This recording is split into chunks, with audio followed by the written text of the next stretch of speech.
Hey, what a treat. I'm doing great. More important, how are you? I'm good. Yeah, I'm happy to be talking to you on this beautiful Friday morning. Okay, so it's a Friday morning where you're at.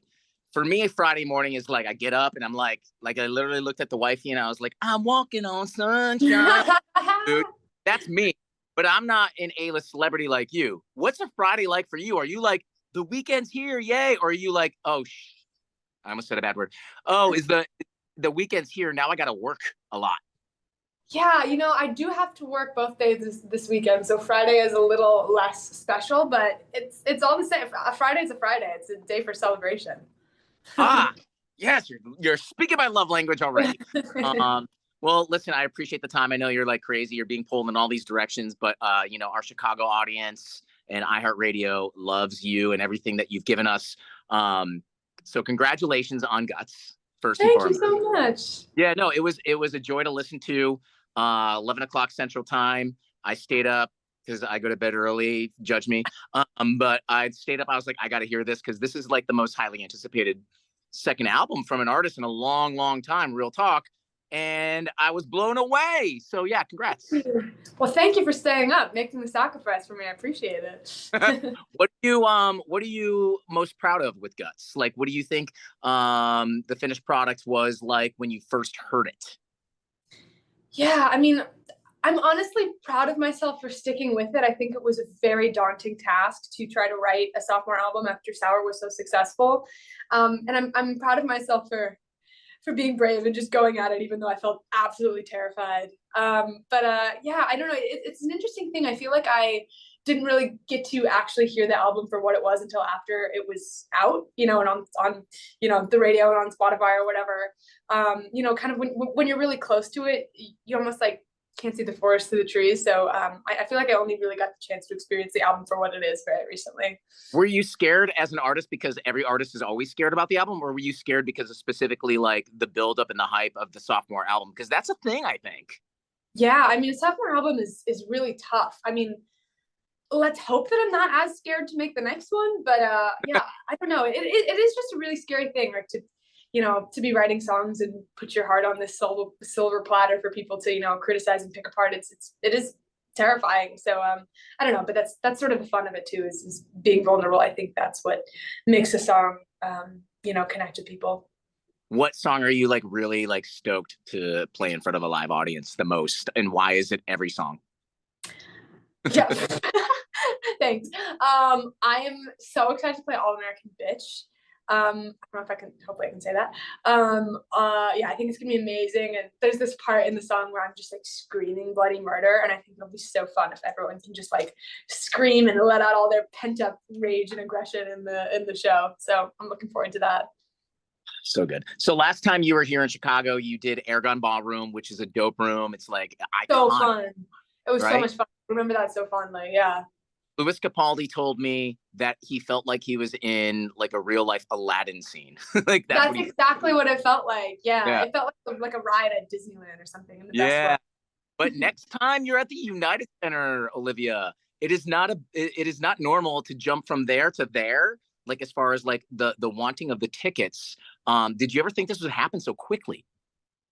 Oh my gosh, I don't know. I am just so grateful that it's happening the way it has. I'm so grateful that people want to take time out of their day and come see me perform my songs.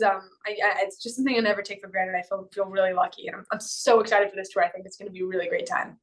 What are some? Obviously, you got the big tour coming up next year. You're doing a couple of our jingle balls. Got to do the big. Yeah. Hey. But what are some Olivia Rodrigo personal goals that you have? Like maybe it's aside from music, maybe it is music, but are there anything like you write on a whiteboard? Is there something that you want to focus on?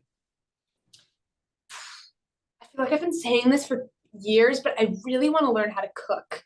I don't know how to cook anything, and I feel like I would really be a fully formed adult if I could like cook myself dinner every night and like make it different and good and like do the dishes after. I'd be like so fulfilled.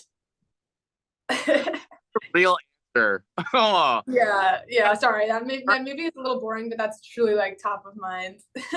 no, I mean your art form is music and creating like these songs of our generation, but literally like cooking is also an art form too. And once you start, like you get addicted to it. By the way, I'm not speaking for me. I'm speaking for like all my friends and family that have cooked for me. Heck yeah. It's nice to be cooked for as well. That's an underrated pleasure. So you like I'm meeting you for the first time right now. I feel like I've known you just because of the music I played on Kiss FM and the interviews I've watched and stuff.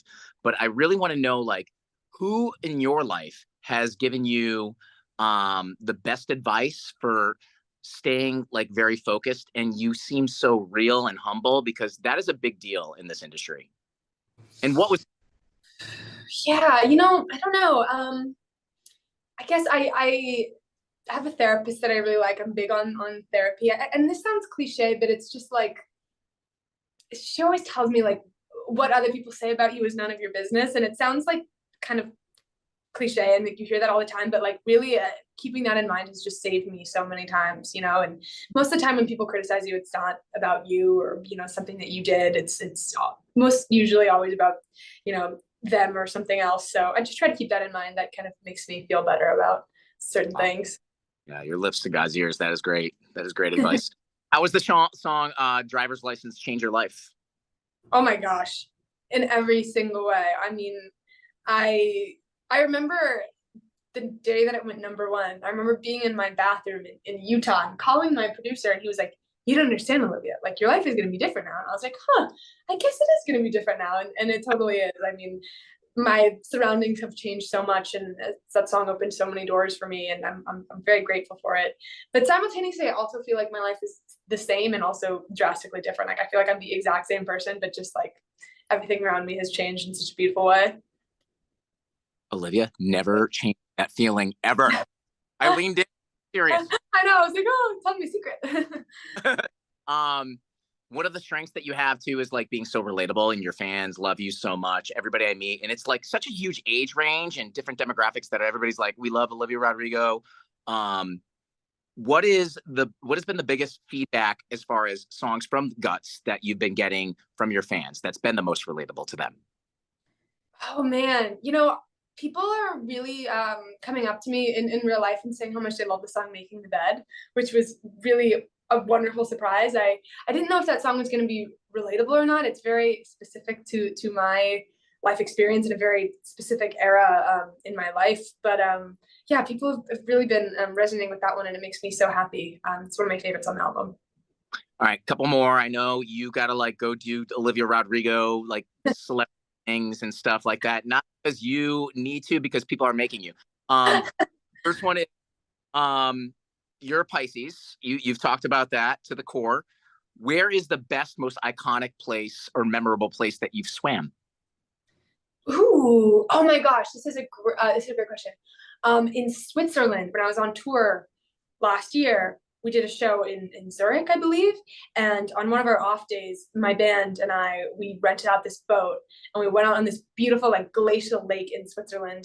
And went skinny dipping in the water, and you could like see the bottom was so clear. We were just like blasting all these like 90s alternative rock songs, and it was just the most perfect day. So that's my favorite water experience. Okay, love that. Give me one song that was on that skinny dip in Switzerland playlist from the '90s. I need to know. Oh, You can make it up I think it too. was like a lot of like Love Fool by the Cardigans. Like it was very like that vibe, you know. Keep up the great work. Seriously, thank you for taking the time. I love what you're doing in the music industry. We love playing you here on Kiss FM, and I can't wait to see you next year here in Chicago. Olivia, congrats on everything. Thank you so much. It was so nice talking to you. Have a great rest of your day. Bye. Bye.